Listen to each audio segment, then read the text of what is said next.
Hello guys, இன்னைக்கு நம்ம ஜங்கு கூட எபிசோடு தான் பார்க்க போகிறோம். My psycho killer husband part 20 போன பார்ட் இதோட கம்ப்ளீட் பண்ணியிருந்தேன். நான் இந்த மியா வந்து ஜங்கு கிட்ட நான் காலேஜ் சேர்ந்து 1 வருஷம் ஆச்சு, நீங்கள் வந்து என்னை பார்க்கவே இல்லை அப்படின்னு செல்லமாக கோச்சிட்டு இருக்கலாம். ஜங்குக்கா ஐயே என்னது இது அப்படின்ற மாதிரி இருக்கும்.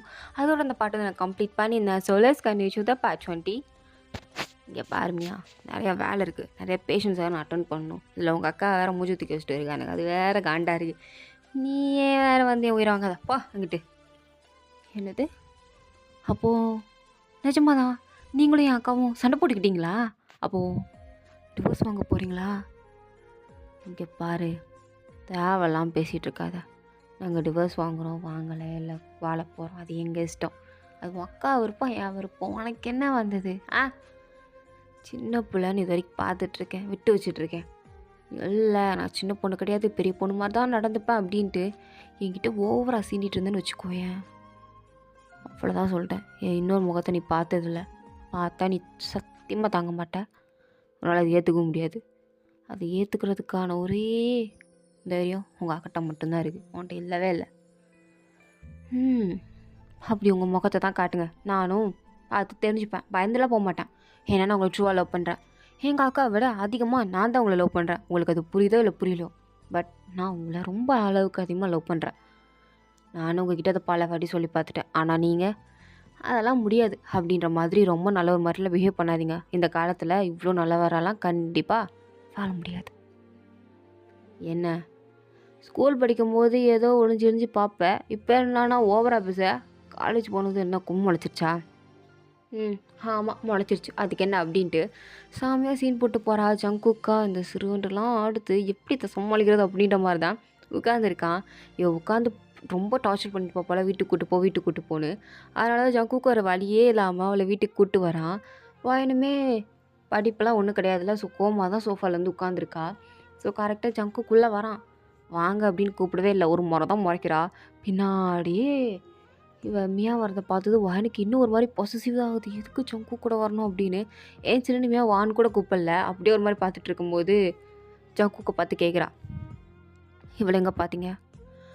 அதுவா, ஹாஸ்பிட்டல் வந்திருந்தா, எப்பவுமே கவுன்சிலிங் ஒரு வேலை. ஸோ அந்த மாதிரி தான் வந்து அக்கா பார்க்கணும், கூட்டிகிட்டு போங்கண்ணா, அதான் கூட்டிகிட்டு வந்திருக்கேன் அப்படின்னு சொல்கிறான்.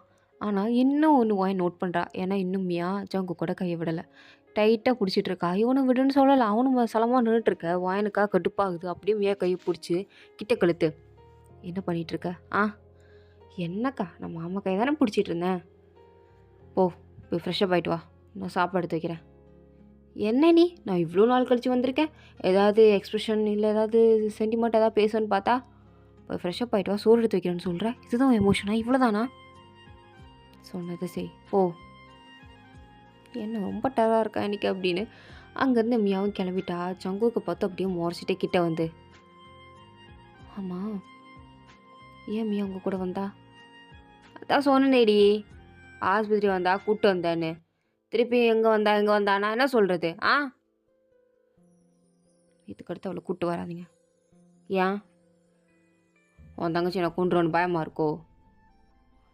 அதானே என்ன கூப்பிட்டு வரானான்னு சொல்கிற? அதானே ஜங்கு, அதுக்கான ரீசன் இது இல்லைன்னு உங்களுக்கும் தெரியும், எனக்கும் தெரியும். அது என்ன ரீசன் அப்படிங்கிறத என்னால் சொல்ல முடியல. என் தங்கச்சி என்னால் அப்படி கேவலமாக பேச முடியாது. உங்களுக்கு புரிஞ்சிருக்கும்னு நினைக்கிறேன் நேரத்துக்கு. ஸோ அதனால தான் சொல்கிறேன். இது நான் அவள் வாழ்க்கையை காப்பாற்றிக்கிறதுக்காண்டி சொல்கிறேன்னு நினைக்காதீங்க, என் வாழ்க்கையை காப்பாற்றிக்கிறதுக்காண்டி தான். ஏன்னா அவள் வாழ்க்கையை அவள் தான் முடிவு பண்ணும். அவள் வாழ்க்கை உங்கள் கூட ஆரம்பிக்கணும் அப்படின்னு நினச்சானா அதுக்கு என்னால் எதுவும் பண்ண முடியாது. அது உங்கள் விருப்பம், அவள் விருப்பம் அப்படின்னு சொல்லிட்டு போயிட்டா ஜங்குக்கா. அவன் நினச்சிருப்பான் அது எப்படி அவள் என் புருஷன் அப்படின்னு வந்து நிற்பா அப்படின்னு நினச்சிருப்பான். ஆனால் இவன் என்னன்னா அது உங்கள் விருப்பம் அவள் விருப்பம் அப்படின்னு சொல்லிட்டு போனதை அவனால் ஏற்றுக்கவே முடியல. அப்படியே கையை பிடிச்சிழுத்து. அப்போ அவ்வளோதானே? அவ்வளோதானடி? அவ்வளோதான் உனக்கு எனக்குமா? வேறு ஒன்றும் இல்லையா? சொல்லு, வேறு ஒன்றும் இல்லையா? வேறு என்ன வேணும்? நம்ம 2 பேருக்குள்ளே என்ன இருக்குது சொல்லுங்கள்.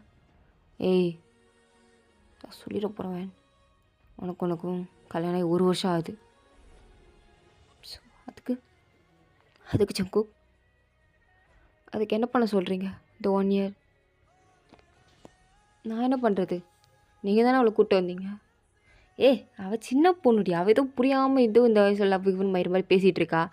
ஏதோ நான் காட்ட ஒரு அஃபெக்ஷனில் நீ என்னன்னா அது பிடிச்சி தொங்கிட்டு இருக்க. இங்கே பாருவாயன், உனக்கு இன்னுமா புரியலை உனக்கு எனக்கு என்ன இருக்குன்னு? இல்லை புரியாத மாதிரி என்கிட்ட நடிச்சிட்டு இருக்கியா? இதில் புரியறதுக்கு புரியாததுக்கு என்ன இருக்குது ஜங்கு? உங்கள் அப்பா கல்யாணம் பண்ணிக்க சொன்னார். உங்களுக்கு ஒரு அடிமை வேணும். ஸோ என்ன சூஸ் பண்ணிங்க? நானும் சரின்னு சொன்னேன். பண்ணிக்கிட்டோம். இப்போ வாழ்கிறோம். அவ்வளோதான். இதுக்கு மேலே என்ன ஜங்கு? நத்திங் ஜங்கு அப்படின்னு சொல்லிட்டு வாயன் அங்கேருந்து போயிட்டா. ஜங்குக்கா ஐயோ ராமா இவளை எப்போ ராயம் வேலையை கொண்டு வரது அப்படின்னு தான் இருக்குது. அப்படியே அவளே முறைச்சின்னு பார்த்துட்ருக்கான். ஆனால் ஜங்குக்கு வந்து ஃபீல் ஆகுது, உண்மையாகவே நம்ம லவ் பண்ணுறான், வயனுக்கு விழுந்துட்டோம் அப்படிங்கிறத அவன் கன்ஃபார்ம் ரியலைஸ் பண்ணிட்டான். பட் வயனுக்கும் அது தெரியும், அவளுக்கும் அந்த ஃபீல்ஸ் லைட்டாக இருக்குது. பட் அந்த ஃபீலிங்ஸை வந்து அவளால் எக்ஸ்ப்ரெஸ் பண்ண முடியல. அது மட்டும் இல்லாமல் அவளுக்கு எப்படி எக்ஸ்ப்ரெஸ் பண்ணணும் தெரியல. இவன் இப்படி பண்ணுறதா பார்த்தா எங்கிட்டா போகிறது அப்படின்னு ஒரு மாதிரி சுத்தமாக நல்லா குழம்பி போய் தான் நின்றுட்டுருக்கா. செம்மையாக ஃப்ரெஷ்ஷப் ஆகிட்டு வந்துட்டு பார்க்குறா. 2 பேரும் மூஞ்சி தூக்கி வைக்கிறத பார்த்துட்டு இதுதான் கரெக்டான டைம் அப்படின்னு டைனிங் டேபிளில் எல்லோரும் உட்கார போகிறோம். ஒரு டைமில் ஜங்குக் பக்கத்தில் போய் அப்பாட்டுக்கு உட்காந்து ஜங்குக் அவளே பிளேட்ஸ் எடுத்து வச்சுட்டு இருக்கா. அப்படியே ஜங்குக் ஒரு முறைக்கிறான். அவன் எதுவும் சொல்லலை, ஏன்னா வாயின் பாசிட்டிவ் ஆகணும்னு அவன் நினைக்கிறான் போல். ஸோ எதுவுமே சொல்லாமல் வாயினை தான் பார்க்குறான். வாயின் பார்த்துட்டு அவளுக்கா அப்படியே அது ஜீர்ணிச்சிக்கவே முடியல. ஜங்குக்கு தான் முறைக்கிறான், அவளை முறைக்கலை. முறைச்சிட்டு ஜங்குக் என்ன ஹேண்ட் வாஷ் பண்ணிங்களா? பண்ணிட்டேன்டி. இல்லை நீங்கள் பண்ணல, நான் பார்த்தேன், போய் பண்ணிட்டு வாங்க. இல்லைடி நான் பண்ணிட்டேன். எவ்வாறு கையிலகிறமா இருக்கு? ஆமாக்கா அவர் பண்ணிட்டாரு, நான் பார்த்தனே. மியா வாய மூடு, நான் உங்ககிட்ட கேட்கல. நீங்கள் பண்ணலை ஒழுங்கா, போய் மறுபடியும் போய் பண்ணிட்டு வாங்க. அதெல்லாம் பண்ண முடியாது. ஜங்கு என்னடி என்ன இப்படி பேசுனா பயந்துருவனா? போ. ஜங்கு என்னடி? போய் மறுபடியும் கையை கழுவிட்டு வாங்க. முடியாதுடி. லட்சமாக தான் சொல்கிறீங்களா?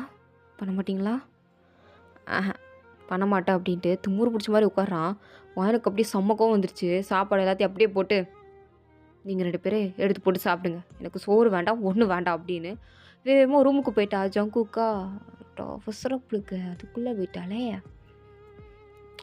வயன் வாடி, அதெல்லாம் எனக்கு ஒன்றும் வேணாம், நீங்களும் எல்லாத்தையும் கொட்டிக்கோங்க. ஏமியா சொல்லுக்கா, அவருக்கு சோறை போடு. நான் மாமா பார்த்துக்கிறேன், நீ ஒன்றும் பயப்படாத. அக்கா சாப்பிடாம போகிறாளேன்ற ஃபீலிங்ஸ் தான் இல்லை, நீ போப்போ அப்படின்னு அவளை அசால்ட்டை தள்ளி விட்டுட்டு இவன் ஜங்கு கிட்ட ரொமான்ஸ் பண்ணலான்னு ஜங்குக்கை பார்த்து, என்ன மாமா அக்கா போயிட்டா, இப்போ நம்ம 2 பேரும் இந்த கேண்டலை ஏற்றி வச்சு கேண்டில் லைட் டின்னர் சாப்பிட்லாமா? சி பே, என் பொண்டாட்டி எங்கள் சோறுதிங்க போகிறா, நான் திம்மனாக்கம் போடிங்கிட்ட அப்படின்னு அவன் பாட்டுக்கு எந்திரிச்சு வரான். வந்து ரூம் கதவை தான், கதவை தரடி, வெளில வா, வந்து சாப்பிடு. எனக்கு எதுவும் வேணாம் ஜங்கு, நான் ஆல்ரெடி சாப்பிட்டேன். எனக்கு இப்போ படிக்க வேண்டிய வேலை இருக்குது, எனக்கு வேறு நாளைக்கு காலேஜ் இருக்குது, நான் படிக்கணும், டிஸ்டர்ப் பண்ணாதீங்க. உனக்கு செமஸ்டரில் எல்லாம் நல்லா தெரியும், உருட்டாத, ஒழுங்க வெளிலவா. இல்லையே எனக்கு அதெல்லாம் இருக்கே, யார் உங்கள்கிட்ட இல்லைன்னு சொன்னா? நான் அதெல்லாம் வரல. இப்போ வரியா இல்லையா? நான் ஏன் வரணும்? நான் சொல்கிறத நீங்கள் கேட்க மாட்டீங்களே. போங்க போய் நீங்களே சாப்பிடுங்க, எனக்கு ஒன்றும் வேண்டாம், நான் ஆல்ரெடி சாப்பிட்டேன், அவர் ஃபுல்லாக தான் இருக்குது. ஏன் சொல்லிட்டே இருக்கேன் அப்படின்ட்டு அப்படியே கதை வாட்டிக்கலான்னு போகிறதுக்குள்ளே மியா வந்து, அட என்ன மாமா, அதான் அக்கா சாப்பிட்டேன்னு சொல்கிறா, படிக்கிறேன்னு சொல்கிறாள, எதுக்கு அவளை போட்டு டிஸ்டர்ப் பண்ணிகிட்ருக்கீங்க, அதான் நான் இருக்கல்ல, ஏன் கூட வாங்க அப்படின்ட்டு அடுத்த செகண்டு கூப்பிட்டு போயிட்டா. ஜங்குக்கும் போயிட்டான். வயனுக்கா ஏற்றுக்கவே முடியல.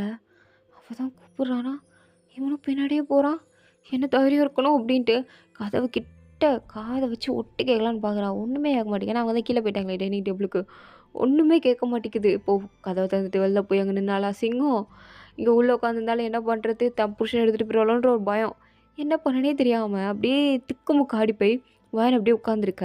இங்கே கீழே மியாவா ஜங்குக்கு சாப்பாடெலாம் எடுத்து வைக்கிறா.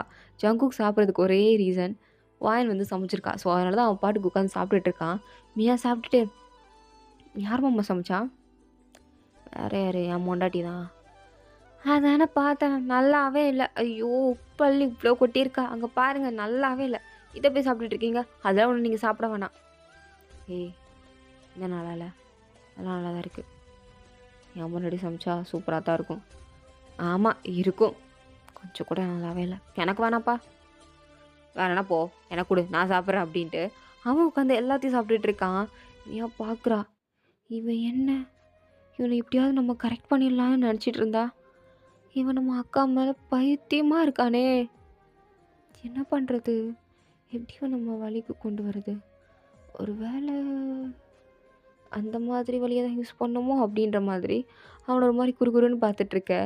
இங்கே ஜங்கு நல்லா சாப்பிட்டுட்டு சோஃபாவில் போய் உட்காந்துட்டான். எங்கள் மியாவும் சரி வேறு வழி இல்லை, இதுதான் நம்ம ட்ரை பண்ணோம் அப்படின்னு 2 கூல் ட்ரிங்க்ஸ் எடுத்து அப்படியே ஊற்றி அதில் ஒரு மாதிரி ட்ரக்ஸை கலக்கிறா. ட்ரக்ஸை கலக்கிட்டு ஜங்கு கிட்ட போய் இந்தாங்க அக்கா ஜூஸும் போட்டு வச்சுருக்கா போல், இதை குடிக்கலன்னா உங்கள் பொண்டாட்டி ஃபீல் பண்ணிட போகிறா, குடிச்சிக்கோங்க. ஓ என் பொண்டாட்டி இதெல்லாம் போடுறாளா, சரி பரவாயில்ல கொண்டா 2 கிளாஸையும் கொடு நானே குடிக்கிறேன் அப்படின்னு 2 கிளாஸையும் வாங்கி அவனே ஃபுல்லாக குடிச்சிட்டான். ஸோ குடித்ததுக்கப்புறமா தான் அவனுக்கு ஒரு மாதிரி இருக்குது, இது ஜூஸ் டேஸ்ட் மாதிரி இல்லையே, வேறு ஏதோ மாதிரி இருக்கே அப்படின்ட்டு அவன் யோசிக்கிறதுக்குள்ளே அவன் ஃபுல் டோசஸ் கொடுத்துருப்பா போல். அதில் ஒரு மாதிரி அவன் அப்படியே கேர் ஆகுறான். இது அப்படியே மியா வில்லத்தனமாக பசிரிச்சிட்டே இதுக்கு அடுத்து வயன்ற ஒரு தலைவலி எனக்கு இருக்காது. இதுக்கு அடுத்து இந்த ஜங்குக் மாமாவை நான் எப்படினாலும் அனுபவிச்சுக்கலாம். ஆனால் என்ன காரணத்துக்காண்டியும் என் அக்காட்ட மட்டும் இவனை கொடுத்துடவே கூடாது. எத்தனை வருஷம் ஒரு வருஷமாக நானும் முயற்சி பண்ணிகிட்ருக்கேன், என் வலையில் சிக்கவே இல்லை. ஆனால் இன்னைக்கு சிக்கிட்டான்,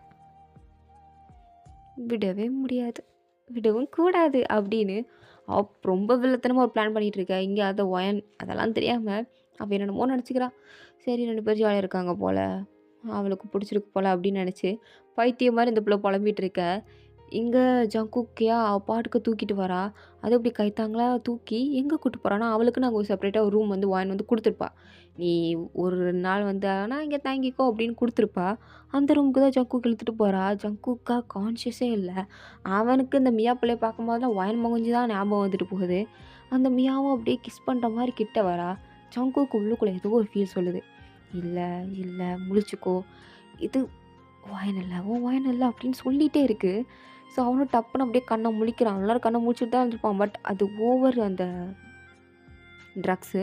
பட் இப்போ அப்படியே லைட்டாக கண்ணை முழிக்கிறான். அந்த மியா அவனோட ஷர்ட்லாம் அப்படியே கழட்ட பார்க்கும்போது அவளை பிடிச்சி ஒரே ஒரு தள்ளிட்டு ஏய் யார் நீ, என்ன பண்ணிகிட்ருக்க, என்ன என்ன பண்ணிகிட்ருக்கேன்ட்ட.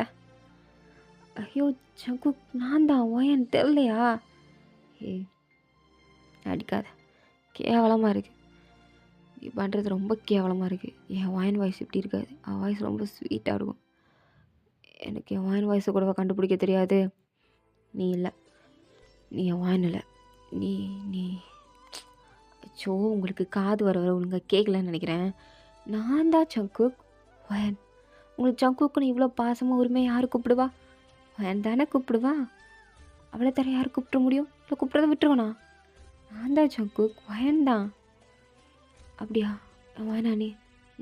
ஆமாம் வாயன் தான் அப்படின்ட்டு அப்படியே கிட்ட வரான். அவனுக்கு வந்து அவன் மேலே வந்த ஸ்மெல் வந்து ரொம்ப டிஃப்ரெண்ட்டாக இருக்குது. ஏன்னா வாயனோட ஸ்மெல் அவனுக்கு நல்லாவே தெரியும்.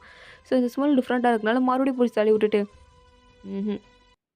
இல்லை கன்ஃபார்ம் ஏதோ ஒன்று தப்பாக இருக்கு. நீ என் வாயனாக இருக்க வாய்ப்பில்லை.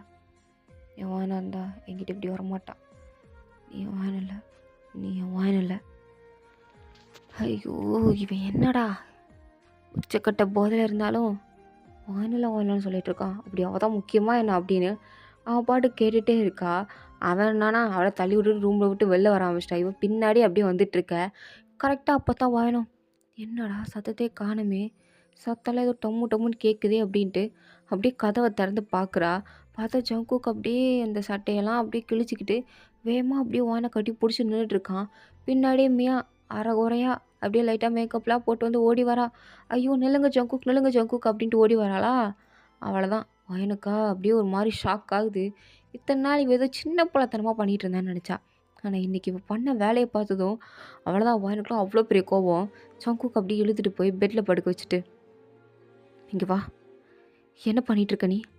என் புருஷன் என்னடி பண்ண, என்ன பண்ண? நான் ஒன்றும் பண்ணலையே.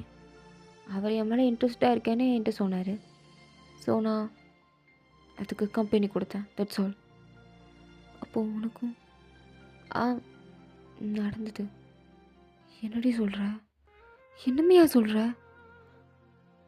அப்போது உனக்கும் ஜங்குக்கும் ஐயோ எத்தனை வாட்டி உனக்கு சொல்கிறது?